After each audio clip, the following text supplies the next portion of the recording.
ಮನೆಗೆ ಪುಣ್ಯವೇ ಇಲ್ಲ, ಹೆಣ್ಣು ತವರಿನ ಕಣ್ಣು ಕಣ್ಣುವ.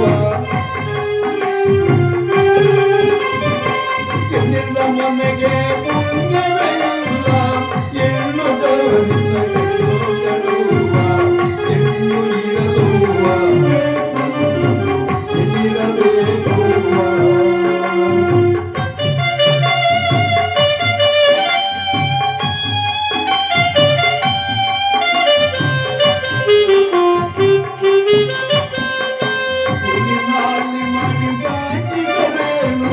ಹೆಂಡತಿ ಕೈಗೊಂಡೆ ಆದ ಮಗನ,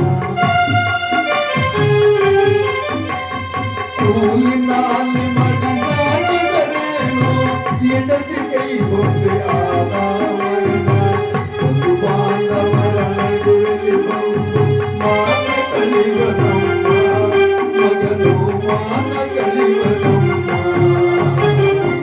ಹೆಣ್ಣು ಇರಲುವ, ಮಗನು ಹೆಣ್ಣಿರಬೇಕವ್ವ.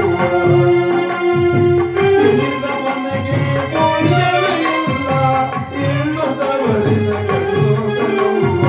ಹೆಣ್ಣಿನ ಮನೆಗೆ ಪುಣ್ಯವೇ ಇಲ್ಲ, ಹೆಣ್ಣು ತವರಿನ ಕಣ್ಣು ಕಣ್ಣುವ. ಹೆಣ್ಣು ಇರಲುವ, ಹೆಣ್ಣಿರಬೇಕವ್ವ.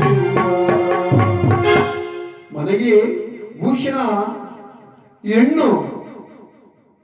ನೋಡಿ, ನಾವು ಎಷ್ಟು ಬಡವರಾಗಿರಲಿ, ಎಷ್ಟು ಶ್ರೀಮಂತರಾಗಿರಲಿ, ಮನೆಗೆ ಭೂಷಣ ಆ ಹೆಣ್ಣು ಮಗು ಇರ್ಬೇಕಂತೆ. ನೋಡಿ, ಇಲ್ಲಿ ಕಥಾಭಾಗದಲ್ಲಿ ಆ ಅರ್ಜುನ ಹೇಳ್ತಿದ್ದಾನೆ, ಅಮ್ಮ ಏನಿದ್ರೆ ಏನು ತಾಯಿ, ಲೆಕ್ಕಕ್ಕೆ 6 ಜನ, ಪಟ್ಟಕ್ಕೆ 5 ಜನ, ಏನಿದ್ರು ಏನು ತಾಯಿ, ನಾವೊಂದು ಒಡಹುಟ್ಟು ಪಡೆಯಲಿಲ್ಲ ಅಂದಾಗ ಕುಂತಿದೇವಿ ಕೇಳ್ತಿದ್ದಾಳೆ. ನೋಡಿ, ಲೆಕ್ಕಕ್ಕೆ 6 ಜನ, ಪಟ್ಟಕ್ಕೆ 5 ಜನ ಅಂದಾಗ ಅವಕ್ಕೂ ನನ್ನ ಮಗ ಅಂತ ಗೊತ್ತಿರಲಿಲ್ಲ.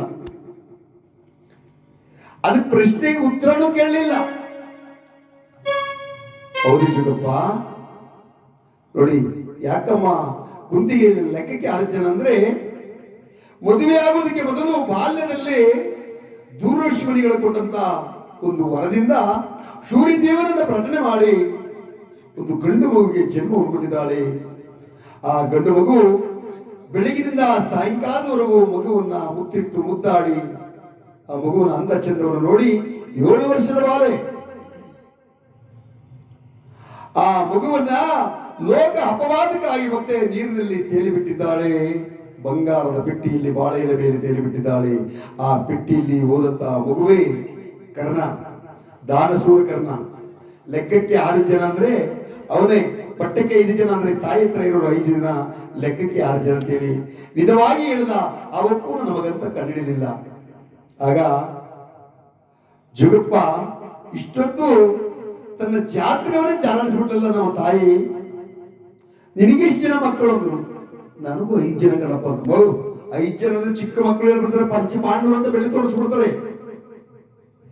ಅವ್ರ ಹೆಸರುಗಳು ಹೇಳುವಾಗ ಅರ್ಜುನ ನೋಡ್ತಿದ್ದಾನೆ, ನನ್ನ ಹೆಸರು ನನ್ನ ತಾಯಿ ಮನಸ್ಸಲ್ಲಿ ಇಟ್ಟುಕೊಂಡಿದ್ದಾಳೋ ಅಥವಾ ಮರೆತು ಬಿಟ್ಟಿದ್ದಾಳೋ ಮಗ ದೇಶಂದ್ರ ಮಗಳು ಅಂತೇಳಿ ಆ ಮಕ್ಕಳ ಹೆಸರಂತ ಕೇಳಿದಾಗ ಆ ಕಲಿಪಾರ್ಥ ಅರ್ಜುನಿಗೆ ಎತ್ತಂತ ತಾಯಿ ಕುಂತಿದೇವಿ ಹೇಳ್ತಿದ್ದಾಳೆ, ಪಾ ಜಗಪ್ಪ, ಮುಂದೆ ಹುಟ್ಟಿದ ಸತ್ಯ ಚಂದನ ಧರ್ಮಾನಂದನ ದೊಡ್ಡವನು ನನ್ನ ಮಗ, ಹಿಂದೆ ಹುಟ್ಟಿದ 7ನೇ ಬಲದುಳ್ಳ ಭೀಮಸೇನ 2ನೇ ಮಗನೋ ನನಗೆ, ಎಲ್ಲ ಸಾದೇವರು 4ನೇ ಮಕ್ಕಳಯ್ಯ,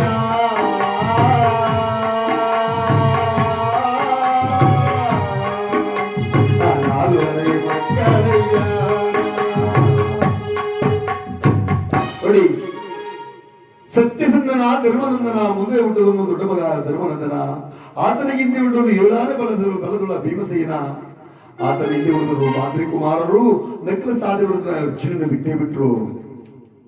ಆಳಾದ ಮುದುಕಿ, ನನ್ನ ದೇಶಂತ್ರ ಹೋಗ್ಬಿಟ್ಟವ ಅಂತೇಳಿ ನನ್ನ ಲಿಸ್ಟ್ಗೆ ಮರ್ತು ಬಿಟ್ಟ. ನಿನ್ನ ಕಣ್ಣಲ್ಲಿ ನಾನು ಸ್ವಲ್ಪ ಹೊತ್ತಿ ನೀರು ಬಡಿಸ್ತಾ ಹೋದ್ರೆ ನಾನು ನಿನ್ನ ಗರ್ಭದಲ್ಲಿ ಜನಿಸಿದ ಮಗನೇ ಅಲ್ಲ ಅಂತೇಳಿ ಈ ಕಲಿಪಾರ್ಥ ಅರ್ಜುನ